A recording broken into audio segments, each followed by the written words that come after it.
पण जी काही दुर्दैवी घटना घडली ती सगळ्यांचं मन हेलावून टाकणारी दुर्घटना आहे. महाराष्ट्राचं फार मोठं याच्यामध्ये नुकसान झालेलं आहे.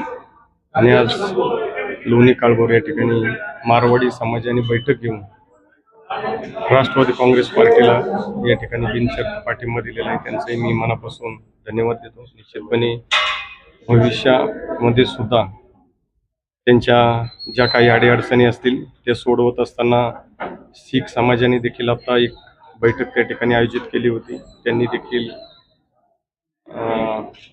दादांना श्रद्धांजली वाहत असताना संपूर्ण समाजाच्या वतीने त्या ठिकाणी पाठिंबा जाहीर केला.